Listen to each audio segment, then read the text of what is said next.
আসসালামু আলাইকুম প্রিয় ভিউয়ার্স, আশা করি সকলে ভালো আছেন, সুস্থ আছেন।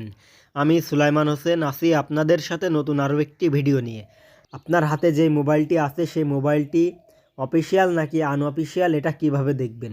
আপনার মোবাইলটি যদি আনঅফিসিয়াল হয়ে থাকে তাহলে আপনার মোবাইলটি কিছুদিনের ভিতরে নেটওয়ার্ক সার্ভিসটি বন্ধ হয়ে যেতে পারে। তো আপনার মোবাইলটি অফিসিয়াল নাকি আনঅফিসিয়াল এটা কিভাবে বুঝবেন, এটা বোঝার জন্য আপনাদেরকে সর্বপ্রথম মোবাইলের ডায়াল প্যাডে প্রবেশ করতে হবে। তারপরে এখানে লিখবেন *06# লেখার পর আপনাদের সামনে এই যে আইএমইআই নাম্বার চলে আসবে। আপনারা একদম প্রথমের যে আইএমইআই নাম্বারটা আছে এটা কপি করে নেবেন বা কোথাও নোট করে নেবেন। নোট করে নেওয়ার পরে এখান থেকে বের হয়ে আসবেন। এখান থেকে বের হয়ে আসার পরে মেসেজ অপশানে চলে যাবেন। মেসেজ অপশানে যাওয়ার পরে নতুন মেসেজে ক্লিক করবেন।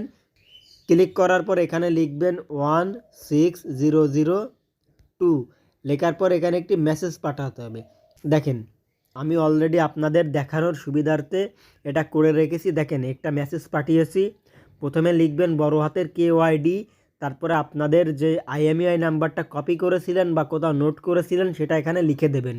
লিখে দেওয়ার পরে এটা সেন্ড করে দেবেন। সেন্ড করার আগে আপনাদের মোবাইলে অবশ্যই 2 টাকা ব্যালেন্স থাকতে হবে, নাহলে এটা হবে না। তারপরে দেখেন এখানে লেখা আছে ডিভাইসটির আইএমইআই নাম্বার বিটিআরসির ডাটাবেসে পাওয়া গেছে, মোবাইলটি অফিসিয়াল।